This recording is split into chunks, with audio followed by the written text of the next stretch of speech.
En época de campaña las ofertas abundan. Los candidatos a la presidencia prometen empleo y menos impuestos, más servicios públicos y menos pobreza. ¿Pero podrán cumplir todo lo que ofrecen? 1 millón de empleos, solo 300,000, o los que puedan generar la golpeada inversión pública o los esperados capitales extranjeros. Todo depende de cuántos impuestos se quieran eliminar sin que el Estado se quede sin recursos. En esta campaña hemos escuchado innumerables ofertas para salir de la crisis económica y de la política también. Por eso soplan vientos de consulta popular. En el programa de hoy vamos a desmenuzar algunas de las ofertas de campaña de los candidatos presidenciales para ver si son políticamente correctas de realizar. ¿Nos acompañan?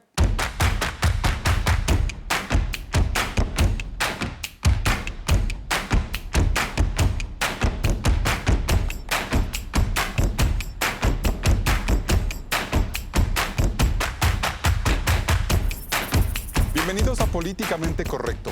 En el programa de hoy vamos a poner a los políticos a prueba, mejor dicho, a sus ofertas de campaña.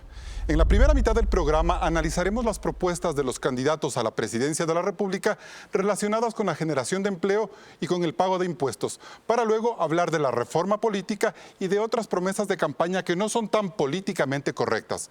La idea es conocer en este espacio de políticos a prueba si lo que se ofrece en época electoral es posible, no tan fácil o imposible de cumplir. Para hablar de los dos primeros temas económicos, me acompañan en el set Gabriela Calderón, editora e investigadora del Cato Institute, articulista de Diario El Universo y conductora del programa Con Todo Respeto del portal La República. También está con nosotros Víctor Hugo Villacrés, consultor económico, expresidente del Consejo Directivo del IES y catedrático universitario. Hablemos de las propuestas para generar empleo entonces. Claudia. La crisis económica, el desempleo, la corrupción y la inseguridad son los temas que más preocupan al 83% de la población, según las últimas encuestas. El empleo es quizás el tema más sensible y hay razón para ello, pues el 2016 cerró con una tasa de desempleo del 5.2%, la más alta desde el 2010. Solo en el último año, 322.943 personas perdieron su puesto de trabajo. Por otro lado, si en diciembre del 2015 el 48.1% de la población económicamente activa no tenía un empleo adecuado, esta cifra aumentó un año después al 53.4%. Es decir, 1 de cada 2 personas en el país no tiene un empleo políticamente correcto. Por eso es que los candidatos a la presidencia de la República han hecho del empleo su principal oferta de campaña. ¿Quieren escucharlos? Nuestra propuesta principal, crear 1 millón de empleos en 4 años de gobierno. Necesitamos reducir el exceso de impuestos, necesitamos liberar la economía, necesitamos impulsar el crédito productivo para producir ese empleo que generará bienestar para la familia ecuatoriana. Si es que una persona es contratada por horas, esto puede ser todos los días o todas las semanas, pero cumpliendo con todas las leyes laborales y los aportes que corresponden. A lo mejor podemos conversar con respecto al tema del trabajo estacional, que en más de una ocasión se da principalmente en las labores agrícolas y de acuicultura de la costa ecuatoriana. Cada vez que sea necesario integrar nuevos ciudadanos al servicio público de forma mesurada y de forma sostenible, pues se lo hará. Estamos planteando un plan nacional para dotar de servicios básicos al Ecuador, generar 280.000 empleos. Un plan nacional de forestación, reforestación, manejo de cuencas hidrográficas para generar 70.000 empleos. Y un plan de infraestructura rural que generará 240.000 empleos. Bien, los ecuatorianos pueden decir que tienen en los candidatos a la presidencia de la República propuestas claras para combatir el desempleo. La pregunta la hacemos a Gabriela Calderón. ¿Cómo estás? Buenos días. Buenos días, muchas gracias por la invitación. Quisiera empezar solo por comentar en resumen lo que se puede desprender de lo que hemos visto en estos pequeños clips. En cuanto a la propuesta de Lenin, es un poquito difícil considerar que se va, incluso en el año 2017, a seguir incorporando más empleados empleados públicos, luego de una década donde ha habido una explosión, una, si se quiere, burbuja del sector burocrático. O sea, no es posible hacer más vacantes de empleo en este sector. No es posible sin incrementar todavía más la brecha de financiamiento, que es gigantesca, y que gigantesca incluso luego del agresivo endeudamiento que hubo en el año 2016 Perfecto. Y 2015. Y por el lado del candidato Moncayo, pues también vemos que ve la creación de empleo por el lado del sector público.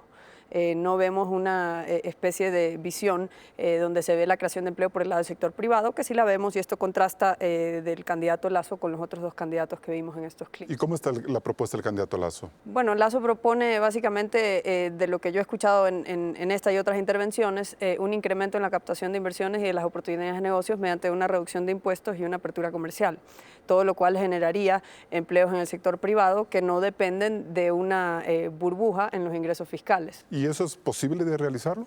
Es posible si hay un cambio radical de modelo de política económica. Bien, Víctor Hugo Villacrés, ¿es posible crear 1 millón de empleos desde la visión del candidato Guillermo Lasso? Buenos días, muchas gracias por la invitación. A ver, yo creo que es importante analizar desde la perspectiva teórica y desde la práctica.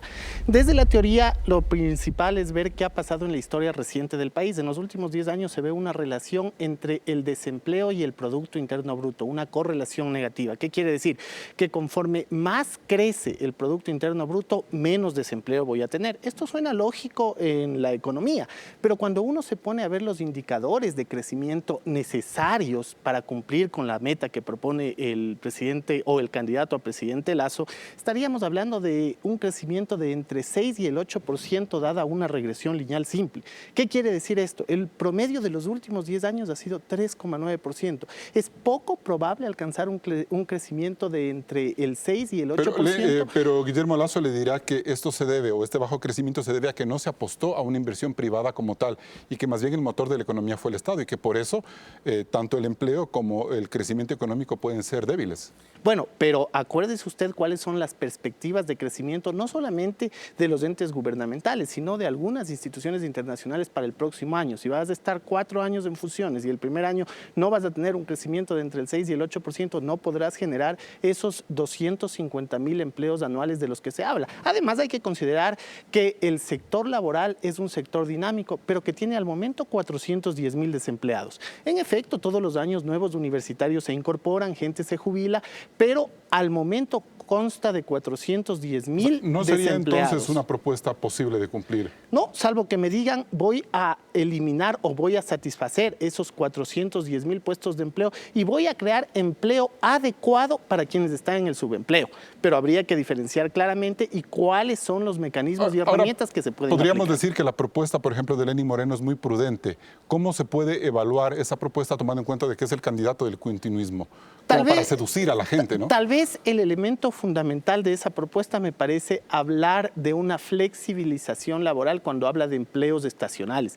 Es decir, de la probabilidad de que en el sector agrícola, por ejemplo, se pueda contratar gente por épocas determinadas, o en el sector del comercio se pueda contratar gente en Navidad, que generalmente se necesita más trabajadores para poder cumplir con la demanda. Pero seguir llenando las arcas públicas, las vacantes públicas con empleados para ese sector, ¿es viable, es políticamente correcto? Bueno, de ahí, de lo que yo puedo ver, lo que le está diciendo es con respecto al sector de flexibilización. En lo otro, pues habría que ver efectivamente en dónde se pueden suprimir algunos puestos, porque se ha hablado de algunas instituciones que deberían ser suprimidas y cómo eso puede terminar generando otras fuentes de trabajo. No sería incrementar, entiendo yo, el aparato estatal, sino más bien reducir en algunos sectores y ampliar en otros. Así entiendo yo la propuesta. Bueno, eso no lo ha dicho tal cual Lenín Moreno, puede ser.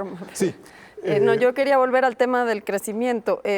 Podría parecer imposible, pero si nos comparamos con otra economía dolarizada, durante la última década, Panamá, que no tuvo una bonanza petrolera, tuvo un crecimiento promedio de aproximadamente un 6% y tiene una política económica que ha logrado captar muchísimas más inversiones extranjeras que nosotros y una política comercial de apertura. Pero Víctor Hugo tiene razón cuando dice que él ve muy difícil que de la noche a la mañana se pueda disparar un crecimiento como el que él consideraría apto para generar tantos puestos de trabajo como como el que propone Lasso. Es que por eso yo digo, solo si es que hay un cambio radical en el modelo, en el modelo económico. ¿Y por qué digo radical? Porque sería básicamente volcarse totalmente hacia la apertura comercial, que ha sido todo lo contrario que se ha hecho durante los últimos 10 años, y ir más allá de lo que se tenía incluso antes de 2007 en cuanto a la apertura comercial. Y no solo eso, sino un modelo de apertura financiera, de integración financiera, como lo tiene Panamá, que es el complemento natural de una economía dolarizada. ¿Y tú ves en la candidatura de Guillermo Lasso la posibilidad de dar ese cambio drástico, ese cambio radical que tú estás planteando? Por lo menos en el plan de gobierno sí está contemplado por el lado de la política comercial.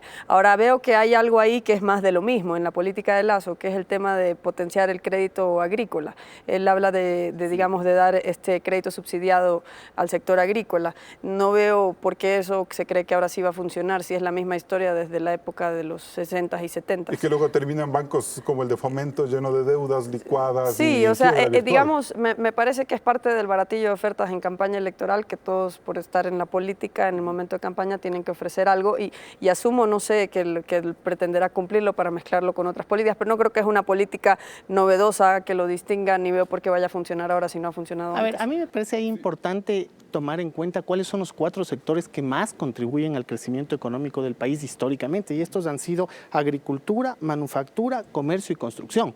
Entonces, teniendo claro eso, son los sectores que se deberían impulsar para alcanzar mayor crecimiento económico y propender a una mayor generación de empleo. ¿Y qué candidato está trabajando de manera enfocada en esos sectores? Entiendo yo que en el tema de agricultura ha hablado Lasso de que buscaría mejorar el acceso a crédito, que es uno de los temas fundamentales.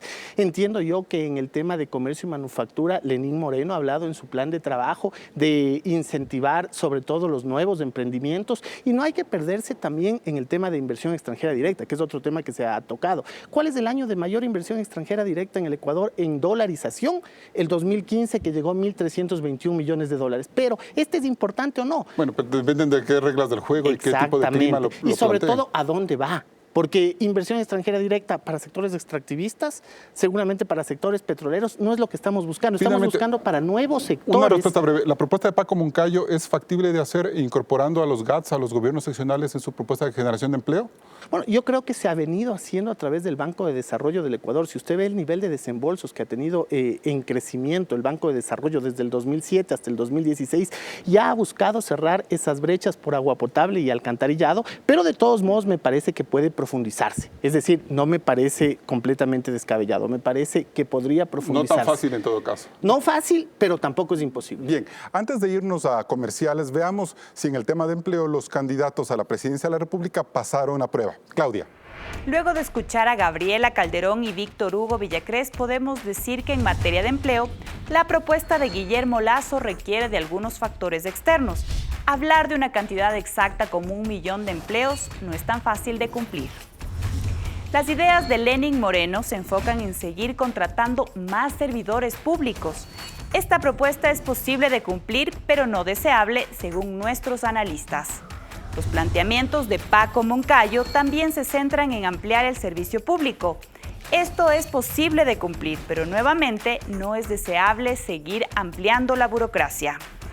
Después del corte pondremos a los políticos a prueba sobre las ofertas alrededor de impuestos y reforma tributaria.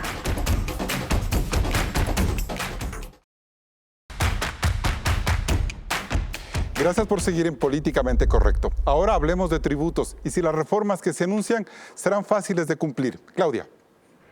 La recaudación tributaria es el principal ingreso en el presupuesto general del Estado. Durante los 10 años de Rafael Correa en el poder, el cobro de impuestos se triplicó. Debido a la eficiencia en las metas de recaudación y a la docena de reformas tributarias que, entre otros aspectos, dieron paso a la creación de un anticipo al impuesto a la renta o el impuesto a la salida de divisas. Por estos motivos, desde hace 5 años, los tributos superaron a los ingresos petroleros, que desde el 2014 se contrajeron aún más por la caída del precio del crudo. Con un monto de casi 14.000 millones de dólares, los impuestos representaron en el 2016 cerca del 50% de todo lo que ingresó el Estado para su financiamiento. Sin embargo, pese a la importancia que tiene este rubro en las finanzas del Estado, los candidatos a la presidencia de la República hablan de un alivio tributario integral. Escuchemos 4 propuestas. presentaré una sola reforma tributaria en mis 4 años de gobierno y serán para bajar y eliminar impuestos, entre ellos el impuesto a la salida de capitales, el anticipo de impuesto a la renta y también el impuesto que acaban de subir del 10 al 75% en la plusvalía. Bajo ninguna circunstancia de manera demagógica se puede decir que se va a eliminar impuestos. Yo he propuesto, dentro de este esquema de acuerdos, de este esquema de diálogos, he propuesto la conformación de un consejo consultivo tributario que se encargue de revisar los impuestos y también pues de simplificarlos. Una reforma tributaria integral con 4 primeras decisiones inmediatas. Bajar el IVA al 10%. Eliminación de las salvaguardias, eliminación del ISD, del 5% del ISD, eliminación del cobro anticipado del impuesto a la renta por ser un impuesto al patrimonio y la reducción del IVA, donde tenemos 2 alternativas. Reducirlo del 14 al 10% o el cobro de un IVA diferenciado. Nuestra propuesta es eliminar 14 impuestos en el Ecuador por un total de cerca de 3.000 millones de dólares al año. El anticipo de impuesto a la renta, el impuesto a la salida de divisas, el impuesto a la tierra agrícola, el impuesto verde, el impuesto a los espectáculos públicos y otra serie de impuestos donde incluimos también el último impuesto a la plusvalía. Bien, dada la necesidad que tiene ahora el Estado ecuatoriano de los impuestos para su financiamiento, le pregunto a Víctor Hugo Villacrés si es posible reducirlos como plantean la mayoría de los candidatos, a excepción de Lenín Moreno. Los impuestos, al igual que los subsidios, son herramientas de política pública. Por lo tanto, son utilizados con fines específicos. En el caso de los impuestos, recaudación, redistribución, corregir fallas de mercado. ¿Es posible, entonces, reducir algunos de estos impuestos? Es posible, pero tiene un contrafactual. Y el contrafactual viene por el lado de los ingresos públicos. Acuérdese que hay algunas normas. Los candidatos hablan de entre 1.600 millones y 3.000 millones menos para las arcas del Estado si hay la reducción de esos impuestos. Por supuesto, y acuérdese que hay normas como que el gasto corriente se debe financiar con ingreso permanente. Entonces, hay que ver al final cómo se acomodan los ingresos estatales con estas reducciones que se plantean en principio. Acuérdese que, por ejemplo, uno de los impuestos que se menciona constantemente es el ISD. El impuesto a la salida de divisas en el 2016 fue de 964 millones, lo que quiere decir que más o menos 19.000 millones de dólares salieron de la economía, de una economía que se encuentra actualmente y eso dolarizada. hay que proteger. Por supuesto. Y adicionalmente, muchos hacen referencia al tema del impuesto al valor agregado. Acuérdese que la Ley de Solidaridad y Corresponsabilidad Ciudadana habla de que máximo en este año debería regresar el impuesto del 14 al 12%. Habrá que ver si algunos proponen menos del 12%. Solo he escuchado a un candidato, Dalo Bucarán, que habla de llegar hasta el 10%. El resto dicen que llegarán al 12%, que se cumple con la ley. Bien, Gabriela Calderón, ¿cómo ves el mapa de oferta electoral desde la reducción de impuestos? Bueno, me parece saludable que luego digamos, de 10 años de reformas tributarias, casi todas para aumentar los impuestos y crear nuevas tasas impositivas, la mayoría de los candidatos de oposición estén proponiendo unas reformas tributarias para reducirlos. De hecho, el Foro Económico Mundial en el Índice de Competitividad de 2016 señala el tema de los impuestos como la segunda área más problemática en el desarrollo de la competitividad de nuestro país y como principal tema el que discutimos en el bloque anterior, las políticas de regulación laboral. De manera que es muy importante porque Ecuador, por ejemplo, según el índice Haciendo Negocios del Banco Mundial, es un país donde a las empresas les toma en promedio el doble, más de 600 horas la tarea de pagar y declarar impuestos, mientras que en el promedio de América Latina es algo así como 340 horas. Es a lo que debe hacerse. Entonces yo creo que, por ejemplo, en el caso de Cintia y de Lasso son muy similares sus propuestas y el detalle sería que esas reducciones tributarias no vengan a acrecentar el déficit, no vengan a acrecentar la brecha de financiamiento, sino que sean correspondidas con reducciones en el gasto. Pero Víctor Hugo Villacrés cree que sí van a acrecentar el desfinanciamiento, porque son menos recursos para el Estado, haciendo una simple matemática. Lo que dicen Cintia Viteri y Guillermo Lasso en sus planes de gobierno es que va a haber una racionalización del gasto público.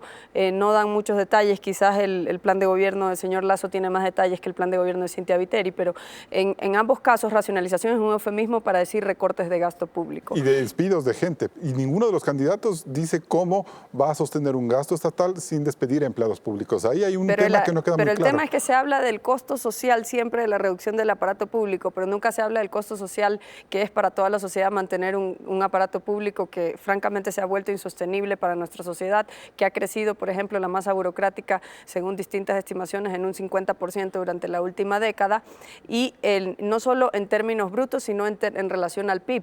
Antes de este gobierno se gastaba en promedio entre el año 2000 y 2006 un 7% del PIB en sueldos de burócratas del gobierno central. Esa relación ha subido a más del 9%.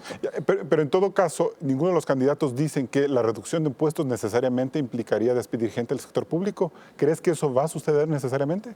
Es que esas cosas normalmente no se dicen en campaña, pero estoy segura de que si hablan de racionalización de gasto público, deben de tener contemplado una reducción del recorte público. El punto está en que haya una reducción neta en el gasto público, porque si no lo que se hace es patear la pelotita para adelante y no resolver el problema que tiene el país en este momento. En el corazón de se habla de una crisis económica, pero en realidad más bien yo creo que es una recesión y la verdadera crisis está en el fisco, es una crisis fiscal. ¿Y la crisis cuál es? Que nunca les alcanza la plata. Ha habido recaudaciones tributarias sin precedentes durante este gobierno y sin embargo ha habido un crecimiento agresivo del endeudamiento. No solo eso, que ha habido una bonanza petrolera, aparte del crecimiento de los ingresos. Ahora, ¿tú crees que le seduzca al pueblo ecuatoriano, a la sociedad en su conjunto, a los empresarios, que el candidato Lenín Moreno diga, a ver, yo no voy a ofrecer ninguna baja de impuestos, voy más bien a crear un consejo especializado que me va a decir qué impuestos me los puedo quitar, cuáles no? Pero es como no darle tampoco al pueblo una esperanza de cambio. Y yo creo que la gente sí está muy pendiente de ver si es que hay o no una rebaja de impuestos. En tiempos de campaña resulta políticamente incorrecto hablar de no reducir impuestos. Pero revise usted las cifras, porque hay que analizar las estadísticas. Fíjese que el 2007 se recaudó 5.100 millones, pero eso representó el 10,3% del PIB del Ecuador. El 2016 se recauda 13.300 millones, lo que significa el 13,4% del Producto Interno Bruto del Ecuador. Entonces, cuando usted habla en términos porcentuales, encuentra que no existe un incremento en todos los impuestos que se habla. Efectivamente, hay algunos que pero con diferentes fines con específicos. Casi el 50% de los Por supuesto, acuérdese que el presupuesto general del Estado es 27.000 millones. De ahí, con la reducción que se hizo, terminó en 26.000 el año anterior. Porque no pudieron recaudar tantos impuestos, por más que subieron el IVA. Y de ahí fíjese que 13.388 millones han recaudado, el 50% como usted lo dice. Ahora, hay que ver también cómo se simplifica el sistema, y ahí vamos a coincidir con Gabriela. Yo creo que hay algunas cosas que son complicadas en la tributación ecuatoriana, sobre todo las declaraciones, y ahí he escuchado algunas propuestas que hablan de una simplificación de trámites. El RICE, por ejemplo, me parece que fue muy importante para aquellos comerciantes informales, porque les permite entrar en el campo de la tributación formal y sobre todo que esto sirva como un récord para poder acceder a crédito, que es el gran problema. Por otro lado, hay la experiencia de que no toda reducción tributaria implica una reducción de ingresos, porque recordemos la curva del Laffer, por encima de cierto nivel empiezan a recaudar menos, eso pasó con el aumento del IVA. Entonces puede ser que la base imponible se ha venido reduciendo porque ha habido una especie de fuga de capitales, como decía Víctor Hugo, porque la gente frente a la subida de impuestos decide poner a buen recaudo sus fondos en otros países. Bueno, porque no puede invertir más dinero porque tiene que pagar anticipadamente impuestos y ese capital le puede servir como para dinamizar su negocio. Claro, si se reducen los impuestos es previsible que va a crecer la actividad económica y puede terminar creciendo eventualmente también la recaudación. Bien. Bueno, y ahí hay que mencionar también simplemente el tema de la curva del Laffer, ¿no? Que no funcionó en el gobierno de Ronald Reagan entre 1980 y el 84, fue un desastre, de hecho se bajó impuestos y eso no incrementó la recaudación, tanto así que el máster, digamos, en historia económica a nivel mundial, John Kenneth Galbraith, habla de que hay que otorgarle el único mérito de haber distorsionado una manipulación justificativa para lo que serían las cifras de impuestos. Bien, y con estos mensajes nosotros nos vamos a un corte comercial, pero antes le doy paso a Claudio para ver si en este segmento los políticos pasaron a prueba. Sobre las ofertas de reforma tributaria podemos concluir que las propuestas de Cintia Viteri, Guillermo Lasso y Dalo Bucaram hablan de rebajar impuestos. Efectivamente, el presidente puede plantear reformas tributarias, pero las ofertas no son tan fáciles de cumplir, pues dependen de una mayoría en la Asamblea. Además, ninguno de los candidatos señala claramente qué gastos se van a reducir con menos recaudación. La idea de Lenín Moreno se enfoca en mantener los impuestos, pero analizarlos cuando esté en el poder. Esta oferta de campaña es posible, pero no incluye ningún cambio.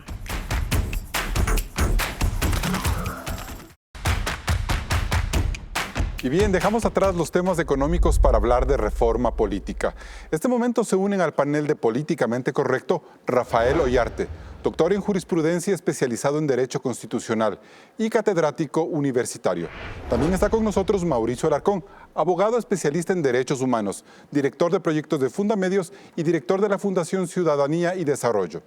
Claudia, ¿qué propuestas vamos a analizar? La mayoría de candidatos coincide en que una de las fuentes en las que radican los amplios poderes del presidente es el Consejo de Participación Ciudadana y Control Social. Desde esta entidad, que es parte del llamado quinto poder del Estado, se nombran a las autoridades de control, hoy cercanas al correísmo. De hecho, el próximo presidente de la República tendrá que gobernar con un nuevo fiscal general, contralor y defensor del pueblo, cuyos concursos están en pleno trámite. Para hacer frente a esta realidad, los candidatos a la presidencia han planteado al menos 5 propuestas. Lenín Moreno habla de fortalecer la institucionalidad del Consejo de Participación como parte de lo que él llama cirugía mayor a la corrupción. Paco Moncayo, Cintia Viteri, Guillermo Lazo y Dalo Bucaram plantean una consulta popular para eliminar el Consejo de Participación Ciudadana.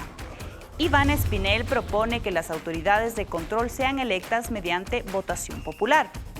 Patricio Zuquilanda quiere eliminar el quinto poder a través de una reforma parcial a la Constitución desde la próxima Asamblea, mientras que Washington Pesantes propone una Asamblea Constituyente que cambie totalmente la forma de selección de autoridades.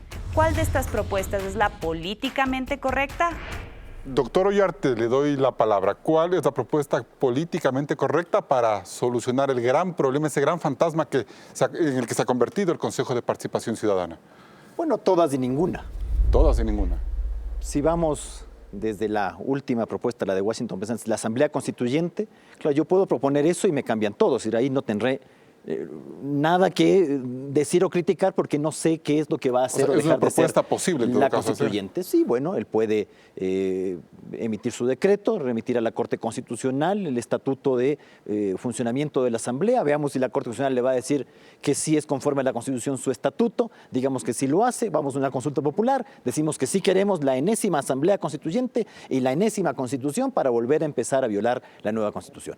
De ahí la siguiente, la de Patricio Zuquilanda, eliminar el quinto poder. Mediante una reforma constitucional. Mediante una reforma parcial. Mire, mediante reforma parcial, curiosamente, según el artículo 442 de la Constitución ecuatoriana, usted sí puede modificar la estructura fundamental de la Constitución. Podría hacerlo, ¿ya? Pero también requeriría pasar por la Corte Constitucional. Ahora, eliminar el quinto poder, yo no entiendo la propuesta desde que en el quinto poder está el Consejo de Participación Ciudadana, las superintendencias, el defensor del pueblo y la Contraloría. No creo que se refiera a eliminar el quinto poder. Tal vez a lo que se refiere, de Participación. Sí, tal vez se refiere a eliminar el Consejo de Participación Ciudadana y mantener a estos otros órganos como lo hacía hasta la Constitución del 98, es decir, como otros órganos del poder público. Finalmente, las facultades del Consejo de Participación. Creo que en eso hay una coincidencia de los demás candidatos. Eliminar el Consejo de Participación Ciudadana y Control Social, en la cual la ciudadanía nada participa y que muy poco controla. Pero la pregunta es, si yo elimino el Consejo de Participación Ciudadana y Control Social, ¿a quién le entrego las facultades? Porque tal vez el problema que tenemos con el Consejo, y lo que es más visible, son los famosos concursos con los cuales se nombra a muy importantes órganos del poder público. Pero los concursos empiezan con los mismos vocales del Consejo de Participación. Efectivamente. Que empiezan a ser vinculados al correísmo en las dos últimas elecciones. Eso no lo dice la Constitución. El candidato Moreno dice que quiere fortalecer institucionalmente al Consejo de Participación Ciudadana. ¿Qué quiere fortalecerle? Pues si usted simplemente respetara la Constitución y los candidatos en realidad vinieran, como dice el artículo 207 de la Constitución, de las organizaciones sociales y de la ciudadanía, y no que fueran funcionarios cooptados, porque curiosamente todos han sido funcionarios, todos tienen alguna relación con alguien. Porque, mire, los políticos son políticos y quieren poder. Y si usted le entrega a un órgano del poder público cualquier poder, especialmente la facultad de nominación, los políticos se van a querer meter ahí de cualquier manera. Entonces, yo digo, desaparece el Consejo de Participación Ciudadana, dicen varios candidatos. Bueno, ¿y a quién le vamos a entregar la facultad nominadora? Díganos cómo se van a nominar. Trasladamos la pregunta a ¿Qué van a Mauricio hacer? Alarcón. Pues efectivamente, buen día Carlos, un gusto, quienes nos están viendo, un saludo. Efectivamente, ¿quién se queda con esa atribución de nominar a estas autoridades? Y recordemos algo adicional, no estamos hablando únicamente de la denominada función de transparencia y control social, sino que, de acuerdo al artículo 208 de la Constitución, el Consejo de Participación Ciudadana y Control Social nomina y termina nombrando autoridades de incluso otros órganos, como la Fiscalía General del Estado, como el Consejo Nacional Electoral, como el Tribunal Contencioso Electoral. Claro, nominaciones directas e indirectas que validan finalmente procesos. Efectivamente. Entonces ahí cabe la pregunta que decía el doctor Ollarte. Eliminamos el Consejo de Participación Ciudadana, sea mediante referéndum o sea mediante reforma en la Asamblea Nacional, pero ¿qué más? No podemos quedarnos únicamente ahí. O sea, tenemos que ir más allá. Entonces, ¿qué tocaría hacer? ¿Plantear otra pregunta o un proyecto de reformas para que la Asamblea diga, a ver, ahora la nominación pasa nuevamente a la Asamblea? Sería una reforma constitucional profunda, porque estaríamos hablando que no es solo la eliminación de una institución, sino el cambio de un sistema de designación de autoridades en Ecuador que fue instaurado en la Constitución del año 2008. Es lo mismo, el candidato Espinel habla muy al aire de cambiar la forma para que las autoridades sean designadas mediante votación popular. Ocurre exactamente lo mismo. ¿Y cuál es cambiar el riesgo de tener un contralor o un sistema. fiscal elegido por votación popular? Pues simplemente tener candidatos haciendo campaña, gastando recursos para ser autoridades de control y quién sabe si terminen a la larga comprando un puesto. ¿Qué tipo de ofertas puede ser un contralor o un candidato a contralor? Pues cortarle la mano a los corruptos. Cuando sus atribuciones están específicamente determinadas en la Constitución. Ahora, entonces una consulta popular no soluciona el problema. Simplemente, si la consulta popular se limita a la eliminación del Consejo de Participación Ciudadana y Control Social, no se soluciona nada y por el contrario, nos metemos en un gran problema. Al hablar de una consulta de este tipo, en el que incluso nosotros estaríamos enmendando la Constitución y proponiendo un articulado, tendríamos que plantearle a la ciudadanía una reforma integral del proceso de designación de autoridades. Entonces tiene razón Lenín Moreno, por un lado, de que hay que fortalecer el Consejo de Participación, y por otro, Washington Pesantes, que habla más bien de hacer una asamblea constituyente. A ver, lo que pasa es que en Ecuador nosotros nos fijamos continuamente en cómo se designan los órganos del poder público y creemos que las cosas comienzan y terminan sobre cómo usted designa. Vea, sistemas de designación en Ecuador hemos tenido todos los que usted se imagina. Faltaría nomás ahora, como dice Espinel, una elección. Ya con esa la completó. Entonces, hagámosle caso a esa. ¿Cómo le ha ido con lo demás? Si usted no quiere tener órganos autónomos, si usted no quiere tener cortes independientes, competentes e imparciales, lisa y llanamente no lo va a tener, ni con elección, ni con concurso, ni con designación directa, ni con ternas, ni con propuestas a la Asamblea. Con nada. Pero entonces, si es que eso es lo que hemos vivido en Ecuador. Pero entonces, dejar las cosas como están. No, a ver, mire. A ver, pero ¿qué reforma entonces? Si la Constitución sirviese de algo y hubiese en realidad un órgano que controle su cumplimiento y no que justifique los incumplimientos, que eso es lo que pasa en nuestro país, lamentablemente, el sistema sí funcionaría. Si usted me lo pregunta a mí, porque tampoco vamos a caer en el mismo vicio que los candidatos de decir hay que cambiar esto, pero no te digo cómo. Si usted me lo pregunta a mí, al pan, pan y al vino, vino. Designaciones directas. Que por lo menos el que te nombra te diga en tu cara que te lo está nombrando y no que utilice un concurso para llegar al mismo camino. Y cuando ese órgano no funciona, lisa y llanamente dice, pero si ha sido el concurso. Entonces, pero si no conoce a los que nombra, va a conocer a los del concurso. ¿Reformar el tipo de concurso a la manera en la que se hacen esas elecciones? Verá, si usted quiere con designación directa o con elección o con lo que sea, nombrar a quien a usted se le da la gana, aunque no le interese si está capacitado profesional y moralmente para estar en el cargo, no lo va a hacer. Es decir, usted me va a dar otro sistema más para llegar a lo mismo. Aquí se requiere de voluntad política. Ha dicho algún candidato que tiene voluntad política de no nombrar a los amigos, de no nombrar a la gente que no le va a ser incómodo. Eso no es verdad, ni siquiera se los escucha. ¿Qué han hecho antes? Mire, por lo menos en el sistema anterior, donde los políticos metían la mano, no se podían llevar todo el pastel. Porque había una correlación de fuerzas. Sí, ¿era positivo eso? Bueno, eso hay que verlo en el caso concreto. ¿Qué es lo que vemos ahora? Órganos absolutamente cooptados desde el gobierno. Eso no es hiperpresidencialismo. Eso es autoritarismo, lo hará con cualquier constitución si no hay nadie a que se le dé la gana hacerla cumplir. Así de sencillo. Entonces, Mauricio Alarcón, ninguno de los candidatos a la presidencia de la República en este caso pasan a prueba. En este momento no. Sería interesante, como he dicho, conocer a profundidad que implica, por ejemplo, una consulta popular, que implique ese referéndum que buscan de acuerdo al mandato de la Constitución, o qué sería la reforma que el candidato Zuquilanda plantearía a la Asamblea Nacional para cambiar estos métodos de designación. No basta con hacer afirmaciones, no basta con decir vamos a eliminar una institución. Hay mucho más allá cuando se trata de la Constitución. Hay atribuciones y además en el proceso de designación de autoridades creo que el reto mayor es de enfrentarnos precisamente al círculo vicioso que mencionaba el doctor Ollarte, porque se designan unos a otros. El Consejo Nacional Electoral designa al Consejo de Participación Ciudadana y el Consejo de Participación Ciudadana al Consejo Nacional Electoral. Y empieza un círculo vicioso. Las normas de los concursos son claras. Mientras nosotros nos hagamos de la vista gorda ante certificados falsos, mientras nosotros digamos que todo está perfecto cuando se han impugnado candidaturas o cuando el Consejo de Participación Ciudadana desecha impugnaciones sólidamente respaldadas, estamos evidentemente ante un proceso político, no ante un proceso normativo o constitucional. Y bien, y con este mensaje de Mauricio Alarcón nos vamos a un corte comercial. Pero antes veamos si los candidatos pasaron la prueba. Claudia. Con Mauricio Alarcón y Rafael Ollarte hemos analizado las propuestas de reforma para la selección de las autoridades de control. La idea de fortalecer el Consejo de Participación Ciudadana de Lenín Moreno es posible, aunque no explica qué cambios introducirá. Las ofertas de Paco Moncayo, Cintia Viteri, Guillermo Lasso y Dalo Bucaram de eliminar el Consejo de Participación Ciudadana a través de una consulta popular o un referendo no es tan fácil de cumplir, pues es un tema muy amplio para este método. La reforma parcial de Patricio Zuquilanda no es tan fácil de cumplir. En cambio, que las autoridades de control sean electas por elección popular como propone Iván Espinel es imposible. Y finalmente, llamar a una asamblea constituyente tal como ofrece Washington Pesantes es posible, pero ¿realizable? La pena de muerte, la cadena perpetua, las armas para la ciudadanía, las propuestas más polémicas de los políticos son puestos a prueba después de este corte.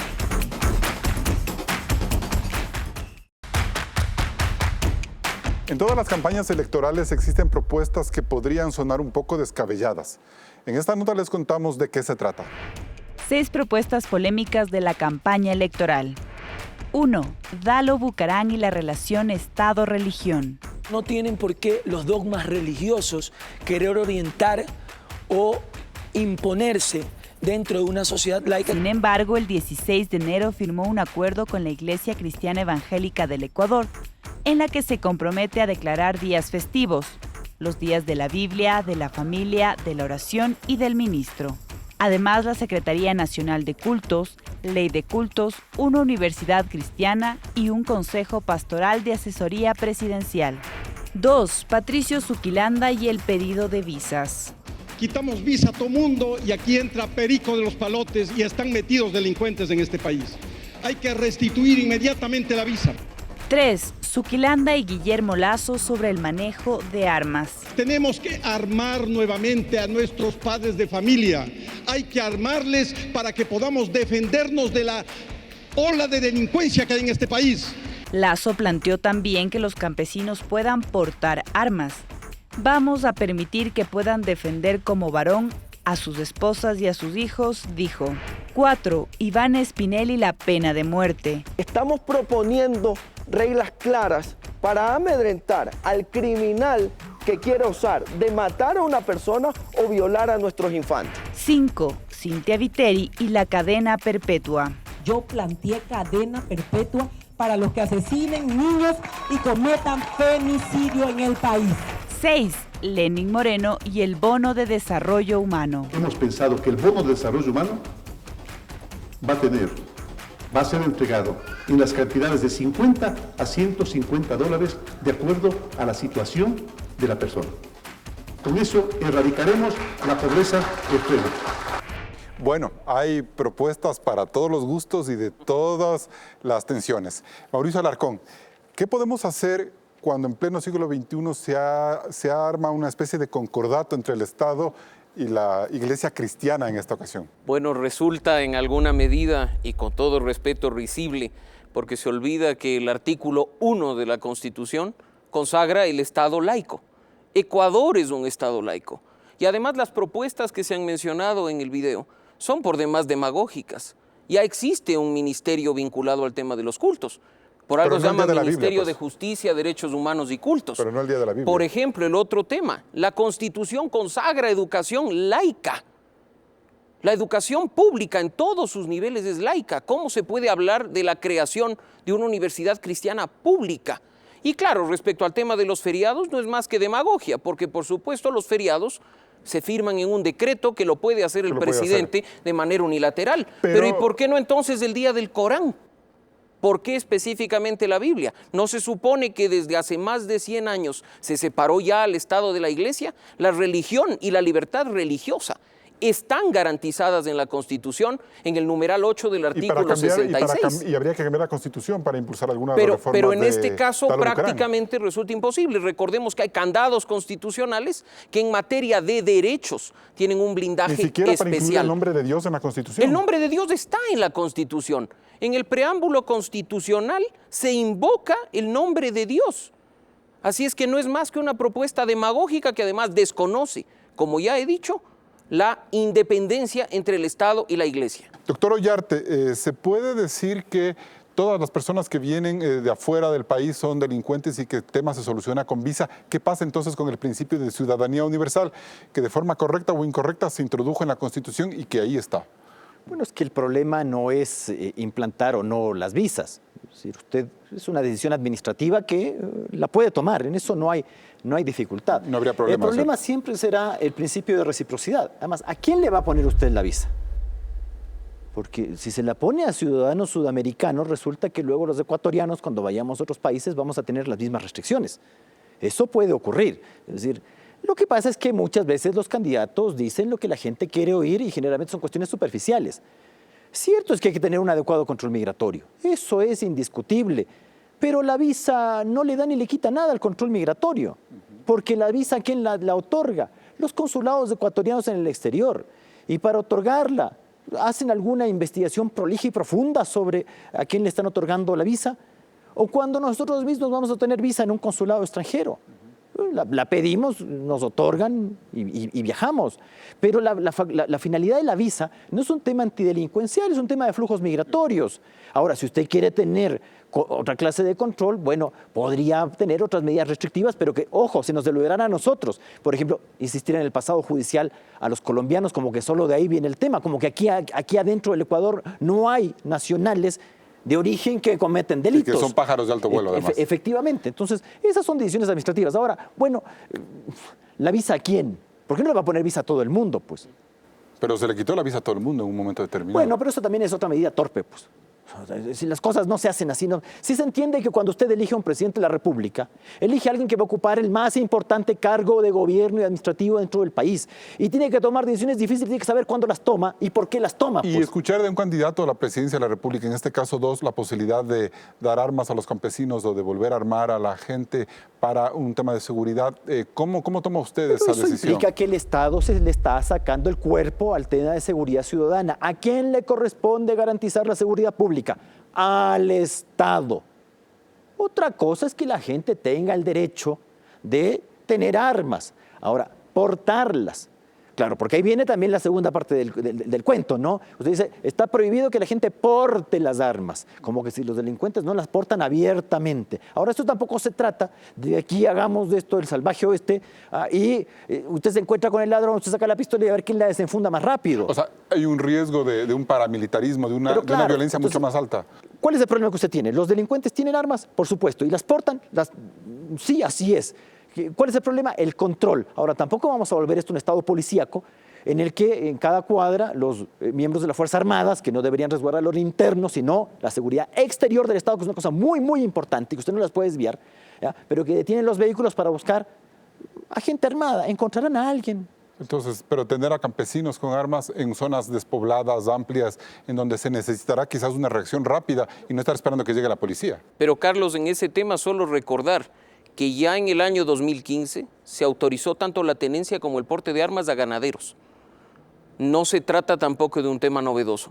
Y el tema que convirtió a la tenencia y al porte de armas en alguna medida en restrictivo fue un decreto ejecutivo del año 2011. Efectivamente. Si bien hay un tipo penal específico en el nuevo Código Orgánico Integral Penal, fue un decreto ejecutivo el que reguló el tema de la autorización para tenencia y porte de armas. Se ha ido flexibilizando en algunos sectores. La propuesta de Lazo, en cierta forma, se apega a la jurisprudencia, ¿no es cierto? En estricto sentido, no es un tema que contraríe la Constitución, por así decirlo. No será delito. En la Constitución no existe una prohibición expresa de un ciudadano de portar armas. Tampoco existe el derecho, como ocurre en otros sistemas constitucionales. O sea, más bien lo que suena es feo más que la En la línea de lo que decía el doctor Ollarte, o sea, un tema. ¿Quién es el responsable de la seguridad interna del país? Por supuesto, en las circunstancias actuales, los ciudadanos nos sentimos indefensos por el tema de las armas. Y la posibilidad de crear una cadena perpetua o una pena de muerte para violadores, como proponen en su orden Cintia Viteri, en el tema de cadena perpetua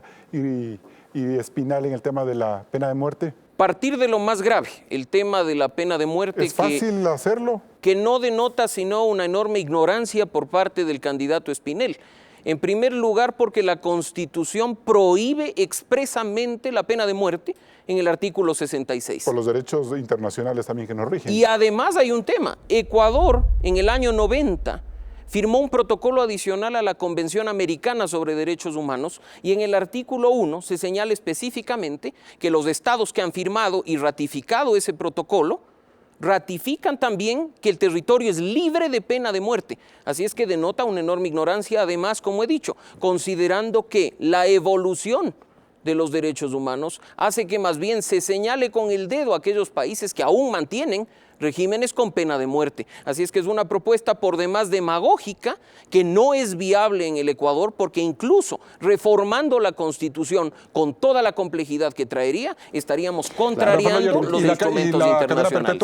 Y bien eso, incluso reformando la Constitución tendrías que denunciar la Convención Americana. O sea, bueno, si el derecho internacional no es el derecho de los más fuertes, es el derecho de los más débiles, pues usted va a desconocer el derecho internacional. ¿Y la cadena perpetua es posible ponerla en el Ecuador? No es inconstitucional si es que usted no establece una cadena perpetua, es decir, de por vida. Porque la Constitución lo único que le exige es que la pena privativa de la libertad rehabilite y reinserte al reo en la sociedad. Si usted aplica una pena perpetua, es decir, con todas sus letras, es decir, usted no sale sino por los pies, con los pies por delante, estaría violando el artículo 201 de la Constitución. Entonces, ¿hay que poner 70 años, 90 años? Pero si usted establece una cadena perpetua, ¿ya? No absoluta, es decir, que usted tenga un mínimo de años privado de la libertad y luego se analice si es que usted se ha rehabilitado y pueda volver, eso podría ocurrir.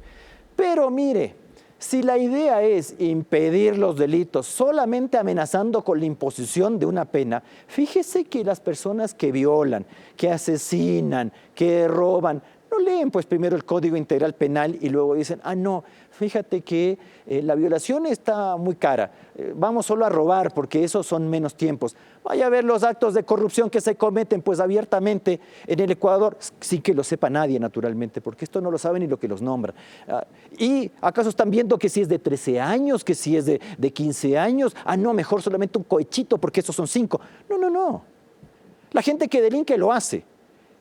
Y la única forma que usted tiene para disuadir al delito es que las personas que incurren en infracción sean juzgadas y condenadas. Si yo no veo eso, esa es una eventualidad. Yo salgo nomás a robar y a matar, porque lo más probable es que ni siquiera me procesen. Y si es que me procesan en una de esas, tal vez tenga una pena. Antes de irme a corte comercial, solo les quiero hacer una pregunta. Ustedes no son economistas, pero saben de derecho. El candidato Lenín Moreno habla de subir el bono de $50 a $150 de forma diferenciada en función del grado de pobreza de la gente. ¿Esa es una propuesta polémica? Brevemente. Bueno, ojalá tenga la plata para hacerlo, pues, porque petróleo de 120 ya no hay. Entonces, si esta cuestión sigue siendo lo de siempre, bueno, por lo menos ha dicho algo el candidato Moreno, ¿no?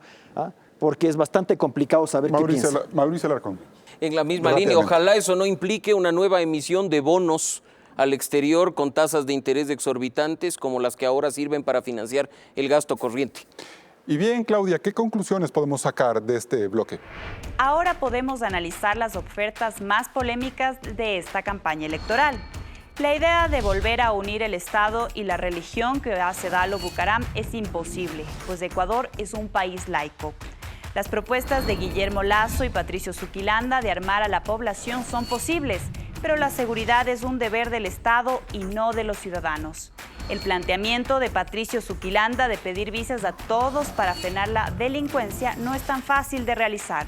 Las propuestas de instalar la pena de muerte de Iván Espinel es imposible porque el país está sujeto a la Convención Interamericana de Derechos Humanos. Crear la cadena perpetua como ofrece Cynthia Viteri no es tan fácil de cumplir, pues hay que redefinir todo el régimen de penas. Finalmente, la idea de Lenín Moreno de triplicar el bono de desarrollo humano es imposible de realizar si es que no se quiere desfinanciar al Estado. Recuerde que este debate también está en nuestras redes sociales, @políticacorrecta.